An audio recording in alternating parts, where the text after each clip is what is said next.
Ang ating aralin sa gabing ito ay pagkapatuloy ng naiwan kagabi, ang chapter 57 verses 7 to 8. At ito ay isa pa na namang panibagong mahalagang talakayan ng hinggil sa mga maling paraan ng pagsamba na ginawa ng mga Israelita. Okay, pasensyahan niyo na po ang aking ubo. Medyo makati ang lalamunan.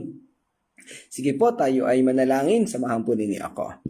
Ama naming Diyos na dakila sa lahat, salamat po muli, Panginoon, sa gabing ito, sa iyong patuloy na pagsama at paggabay sa amin. Sa pagkakaroon muli ng pag-aaral na ito, sa kabila ng mga sitwasyon na hindi namin maunawaan at kabigatan sa bawat sitwasyon, Panginoon, ay naandito pa rin kami at nakakapagpatuloy na mag-aral. Samahan mo kami muli ngayong gabi, Panginoon. Ikaw po ang gumabay at magturo sa amin at ikaw ay patuloy naming maparangalan. Pagpalain mo kami at gabayan, Ama, maging ang lesson na aming pag-aaralan at ang bawat isa na nasa iba't ibang lugar.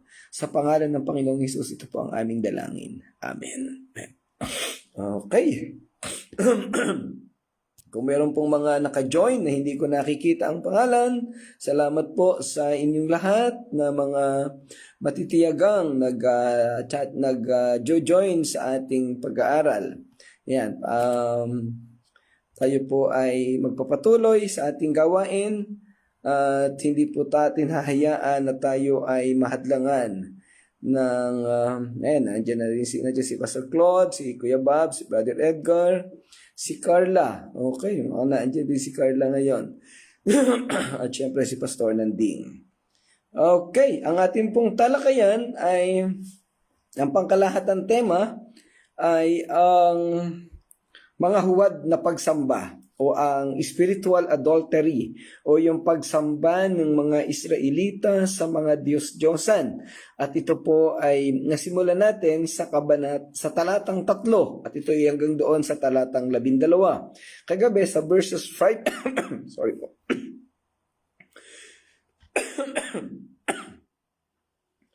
Kagabi ay sa talatang 5 at 6 na talakay natin yung kahindik-hindik, karimari-marim at immoral na gawaing pagsamba ng mga Diyos-Diyosan at ito'y kinabubuan ng tinatawag nating sensual or fertility worship sa panahon ng pagsamba.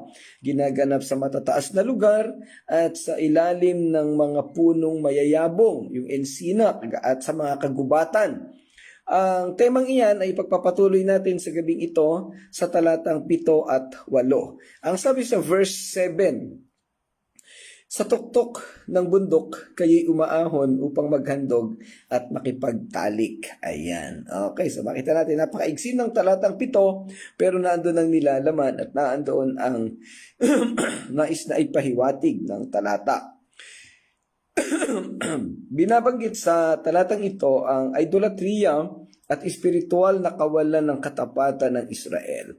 Ang imaheng ginamit dito ay nagpapakita ng sadyang pagpili ng tao na tanggihan ang Diyos at ituloy ang maling pagsamba kahit na sa mga lugar na kilala at nakikita. Parang tila ipinagmamalaki pa nila ang kanilang ginagawang pagsamba sa mga Diyos-Diyosan o yung paggawa nila ng mga maling pamamaraan ng pagsamba na kagaya din ng ginagawa ng mga hentil.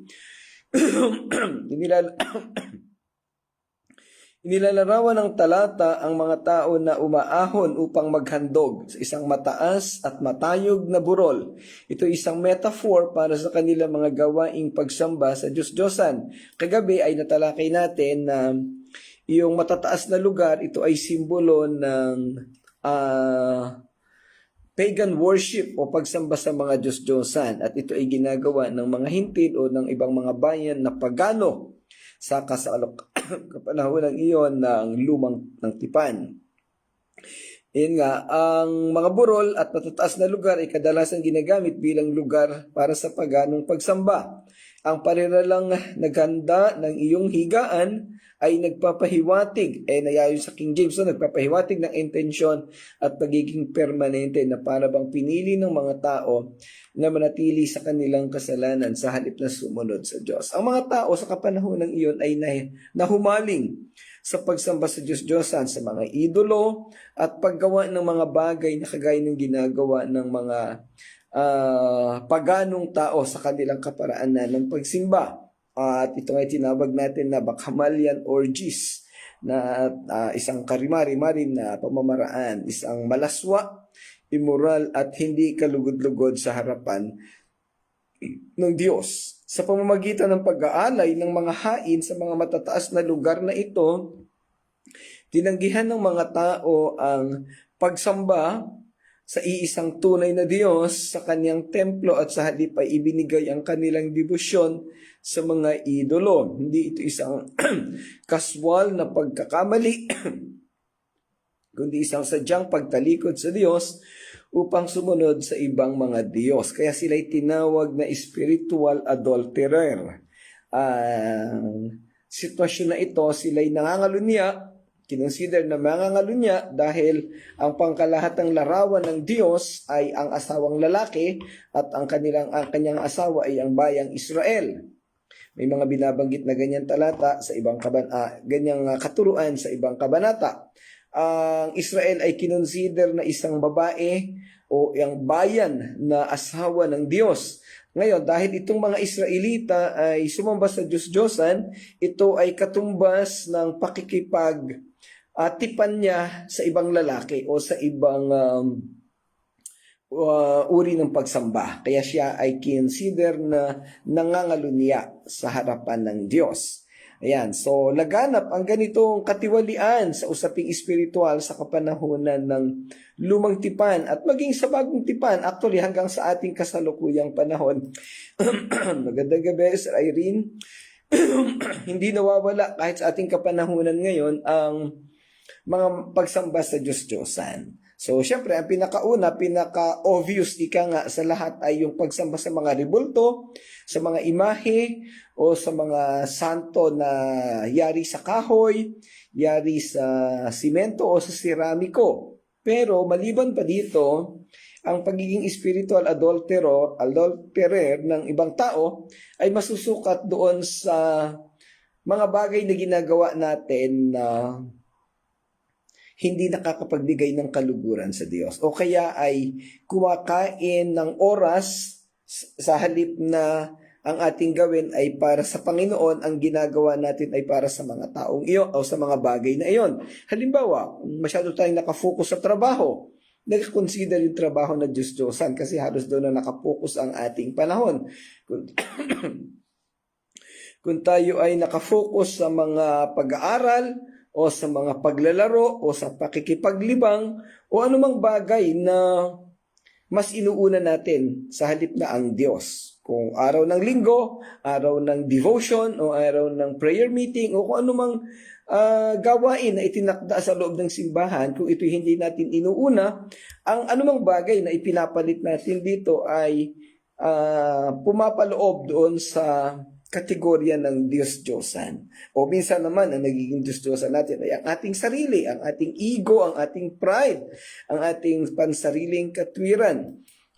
Kung pamilyar kayo doon sa salitang narcissismo or narcissism, ito yung mga uri ng tao na ang pinaninindigan o tinatanggap lamang na katwiran ay kaniyang sariling pride, sariling ego, sariling katwiran, siya lang ang tama. Ang tawag doon ay narcissism or narcissistic personality. Siya lamang ang tama, wala kang magagawa doon. So in sense, yan ay considered na Diyos-Diyosan. Sa kabila ng malinaw na utos ng Diyos na sirain ang mga ganitong lugar, yung mga matataas na lugar, paulit-ulit na nahulog ang Israel sa kasalanan ng pagsamba sa matataas na lugar na ito. At ito'y karaniwan na ginagawa sa panahon ng lumang tipan. At actually kahit sa kasalukuyang panahon, nabanggit natin yung mga tao na halos ang sinasamba na ang kanilang sarili, yung kanilang karunungan, yung kanilang pera, o yung mga bagay na nagbibigay ng kaligayahan sa kanila. Ayan, so nawa ay wala naman sa ating dito na umaabot sa ganoong sitwasyon. Nawa ang priority pa rin ng ating pagsambang ginagawa ay ang Panginoong Diyos. At yun nga, yung patunay na kayo ay naandyan at nakikinig at nakikisama pa rin sa ating gawain na ito isang patunay na ang Panginoon pa rin ang priority. Ayan, so salamat po sa inyong lahat. Kagaya ng nabanggit natin kanina, sa kapanahonan ng lumang tipan, ang bawat hari na pumapalit, merong matinong hari, ipapagiba niya iyong mga sambahan sa matataas na lugar o yung mga ribulto. Ang iba namang mga hari na sablay na hindi sumusunod kay Yahweh ay lalo pang nagpapagawa ng mga sambahan sa matataas na lugar at mga ribulto. Sa maraming mga hari na naitalaga sa bayan ng Israel at sa Juda, karamihan sa Israel ay pawang sumamba sa mga Diyos-Diyosan.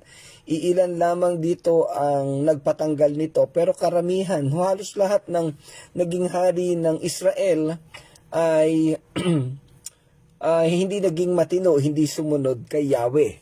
Sa Juda naman ay mayroong mga 2 o 3 o 4 na hari na sumunod kay Yahweh. At ang dalawa dito ay si Haring Hezekiah at si Haring Josias. Ang iba naman ay hindi talaga nakatapos bilang matitinong hari. Merong nagsimulang maganda, sumusunod, pero natapos na sumuway din kay Yahweh. So ang pinakamalaking pagsuway na ginawa nila ay ang pagsamba sa Diyos-Diyosan na siyang sentrong at tema nitong talatang 3 hanggang 12 ng kabanatang 57. Itinatampok sa talatang ito ang panganib ng pagpili sa maling lugar ng pagsamba. Parang sa kapanahonan natin ngayon, kailangan pipili ka ng tamang simbahan na iyong pupuntahan dahil posibleng maligaw ka. Napakaraming mga simbahan na nagtuturo ng maling katuruan. Gamit ang Bible, ginagamit ang Biblia, ang salita ng Diyos, pero mali ang ipinapaliwanag o itinuturo. Itinatampok ng talatang ito na napaka mapanganib kasi po pwede kang dalhin sa kapahamakan. Kaya maraming tao na nag-aakala na sila'y ligtas, subalit ang totoo ay sa impyerno pa rin sila pupunta dahil lang sa maling katuruan na ibinibigay ng kanilang mga tagapanguna. Sa pamamagitan ng tamang pagpili ng tamang simbahan o pagpunta sa tamang simbahan, ay pinapakita ng mga tao na inuuna nila ang Diyos. Sa panahon ng Israel, sila ay dapat sasamba doon sa templo. Subalit ang karamihan sa kanila ay pumupunta sa matataas na lugar at doon sumasamba kagaya ng mga hintil o ng mga pagano. Binibigyan diin ng talatang ito ang kabanalan ng Diyos at ang kanyang inaasahan na eksklusibong pagsamba na dapat ay siya lang ang sasambahin ng mga tao dahil ang mga taong ito ay kanyang espesyal na pinili. At ipinapaalala ng talatang ito na ang Diyos ay nagmamalasakit sa ating lahat. Kung paano siyang nagmalasakit sa mga mamamayan sa Israel nung kapanahonang iyon, sa kabila ng pagsuway sa Kanya ay nangusap pa rin siya at tinawag niya pa rin ang mga tao upang manumbalik sa Kanya. Ganoon din ang ginagawa ng Panginoong Diyos sa ating kapanahunan. Kaya maraming mga tao na nagpapahayag ng Ebanghelyo, nagtuturo ng tamang pamamaraan ng kaligtasan at pagsamba sa Diyos. Bagamat ang society natin sa kapanahunan ngayon ay mixed society, na kung tawagin nga natin ay pluralismo or pluralism. Hindi na puro, even yung gospel na tinuturo ay diluted o kaya ay naging malabnaw, nahaluan ng mga maling katuruan, mga maling interpretasyon sa kanyang salita. Kaya dito, napaka-importante, theological implications na binabanggit dito, ay dapat alamin natin kung saan tayo pupunta, kung ano ang talagang katuruan na itinuturo ng isang particular na grupo o ng simbahan, kasi napakaraming kulto, napakaraming mga heretical churches sa kapanahunan ngayon. mag-ingat po tayo sa mga bagay na ang inaakala nating sikat, kilalang simbahan, ay nakakatakot po na puntahan dahil baka mali na ang itinuturo sa atin. Kaya napakahalaga na ang bawat isa sa atin ay magkaroon ng personal na pag-aaral sa Biblia o sa salita ng Diyos para malaman na natin kung tama pa o mali na ang itinuturo ng nagpipreach o ng nagtuturo sa bawat simbahan. Okay, ang mga talatang ito ay kaugnay ng Unang Hari, chapter 14, verse 23. Nagtayo rin sila para sa kanilang sarili ng matataas na lugar, mga sagradong bato at mga poste ng Ashira sa bawat matataas na burol. So, yun nga, ito yung binabanggit natin kanina na yung mga hari, no, ginaya nila yung ginagawa ng mga pagano o ng mga hintil sa kanilang kapanahunan. Kaya ang Diyos ay nasuklam sa kanila. Well, posibleng hindi natin masisi ang mga tao dahil ang problema noon, kagaya sa panahon ngayon, yung mga hari ang nangunguna at yun namang mga ibang propeta o yung ibang mga pari or saserdote ay hindi nagtuturo ng tamang pamamaraan. Kaya lagi natin nga i-quote yung sinasabi ni Propeta Hosea sa chapter 4 verse 6 na napapahamak ang kanyang bayan dahilan sa walan ng tamang pagtuturo ng mga tao ng mga pari sa kanyang mga tao. Magandang gabi, Ate Linda. Salamat sa iyong pagsama. Kumusta na kayo dyan na Pastor Ruel? Okay. Ang isang bagay na ating dapat natanungin, anong kaugnayan ng talatang ito sa mapagmahal na Diyos? Kahit sa kanyang paghaharap sa kasalanan ng Israel, ang pag-ibig ng Diyos ay kitang-kita. Nagkasala ang mga Israelita, kagaya sa panahon natin, nagkasala tayo, subalit nakikita pa rin natin na ang Diyos ay nag-iintay pa rin ng pagsisisi ng mga tao. Nag-iintay pa rin siya ng ang mga tao'y magsisi sa kasalanan at manumbalik sa Kanya upang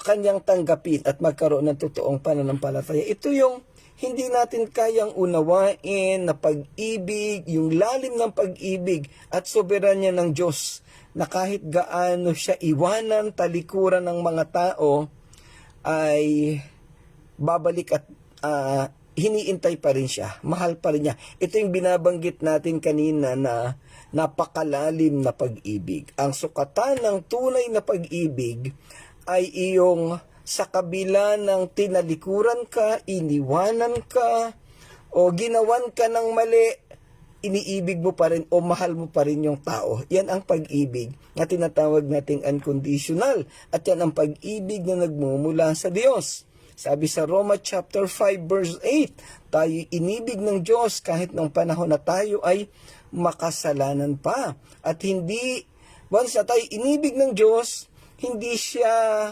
nanunumbat. He doesn't keep a record of wrongs. Sabi sa unang Korinto chapter 13. Ayan po ang tunay na pagmamahal at pagmamalasakit ng Diyos. Ang Panginoong Hesus, nasaan naman ang Panginoong Hesus ito sa ating talata na tinatalakay? Itinatampok ng talatang ito ang malalim na pangangailangan ng sangkatauhan para sa isang tagapagligtas. Dahil ang Diyos ay nag-aanyaya na manumbalik kayo sa akin, kahit kayo ay makasalanan, ito ang Panginoong Diyos na siyang nagsisilbing kaparaanan para sa ating pananampalataya na binabanggit naman sa iba't ibang bahagi ng Biblia. Ang iba pang bagay na ating matututunan sa bahaging ito ay yung lalim ng pag-ibig ng Diyos at yung katigasan ng ulo ng mga tao. Sa talatang 8, ito naman ang sinasabi, panibagong pamamaraan ng pagsamba sa Diyos-Diyosan. Sabi dito, pagpasok ng pinto, nagtayo kayo roon ng Diyos-Diyosan. Ako'y nilimot ninyo at inyong nilayasan. Grabe, no? Tinalikuran talaga. Lubos kayong nag-alis ng suot ninyong damit. Sa inyong higa ay nakipagtalik sa mga lalaking inyong inupahan. Kayo'y natulog na kasama nila para pagbigyan ng inyong pagnanasa. Ito po'y mga pwedeng sabihin na metaphor o mga simbolismo. Pero sa konteksto at aktual na sitwasyon ng lumang tipan, posible ring aktual na nangyari.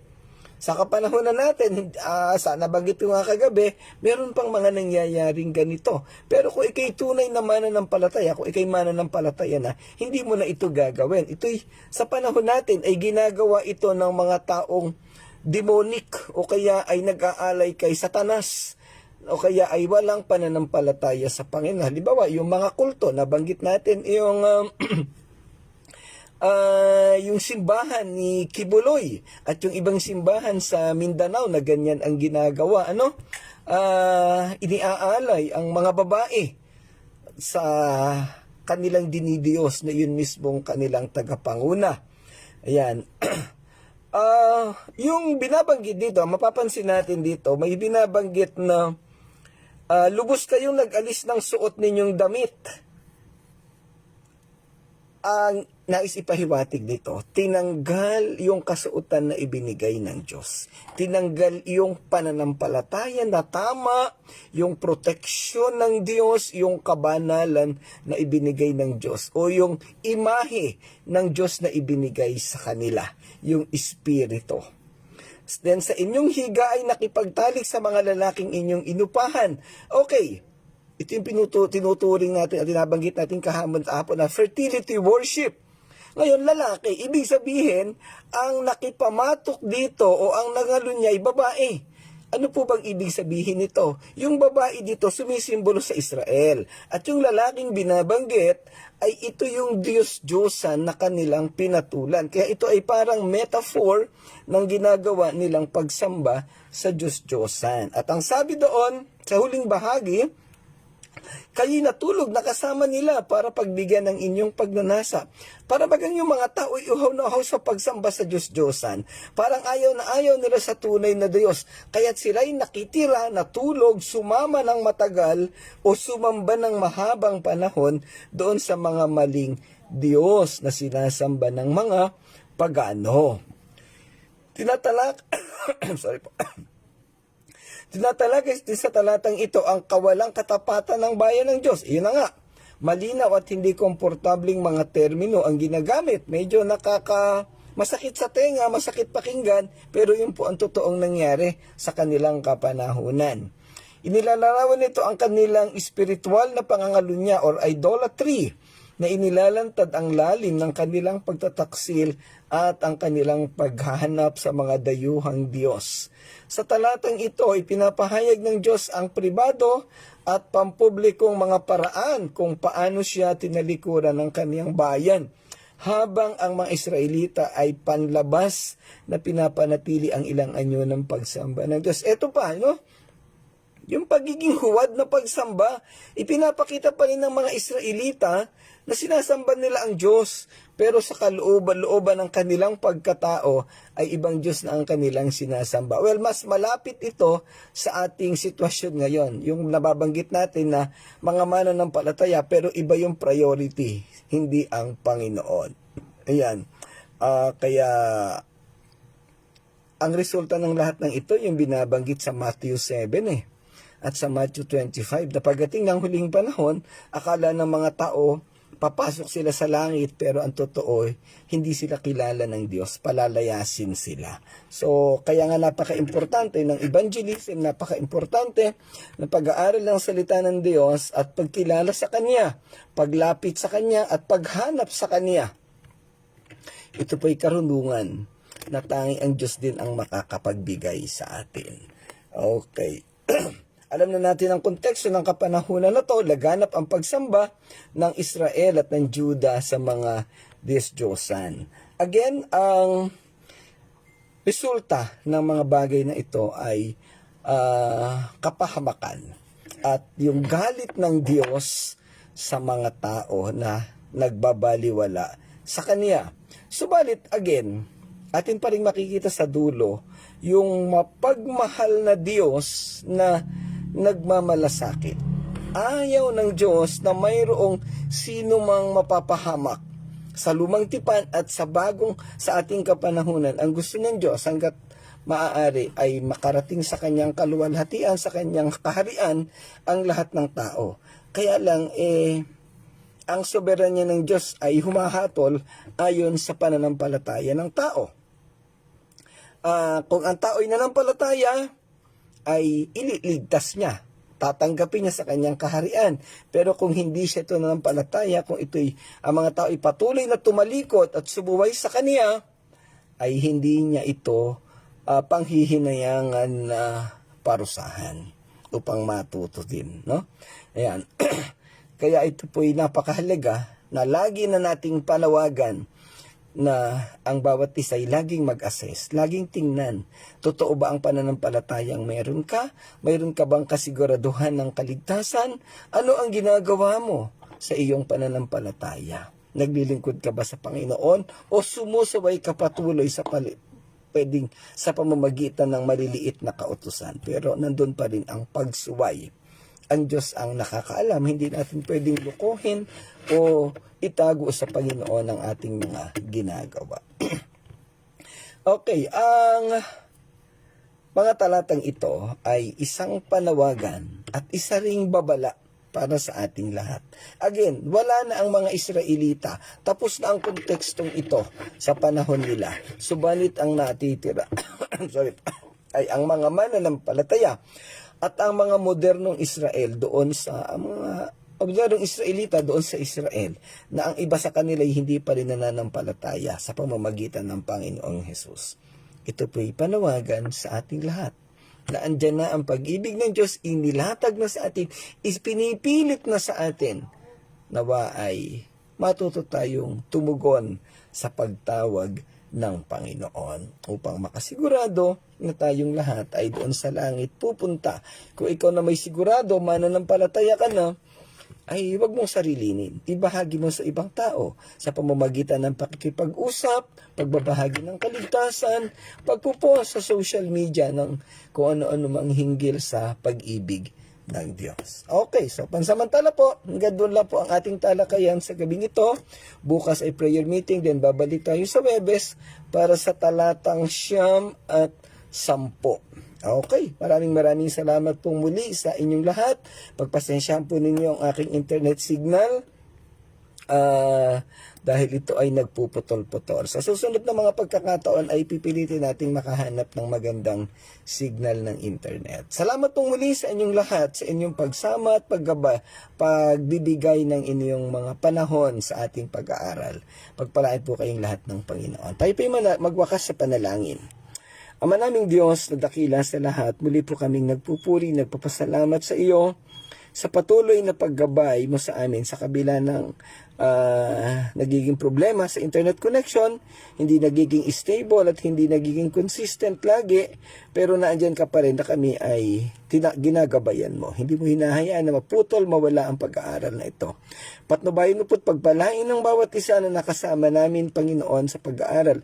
At maging yung mga naging abala na hindi namin nakasama, ikaw po ang nakakaalam, Panginoon, kung ano ang mga karampatang pamamaraan upang maisaayos nila ang kanilang buhay paglilingkod sa iyo. Salamat po, Amang Diyos, sa lahat ng ito, sa pangalan ng Panginoong Hesus. Amen. Amen.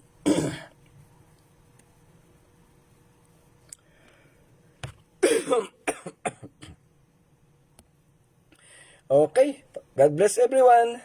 Pagpalain po kayo ng Panginoon.